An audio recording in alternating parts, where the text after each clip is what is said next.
Good morning, one and all, respected sir, madam, teachers, and my dear friends.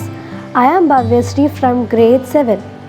The World Nature Conservation Day is observed on 28 July every year.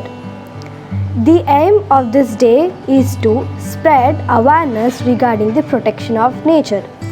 This day holds a special significance for environmentalists.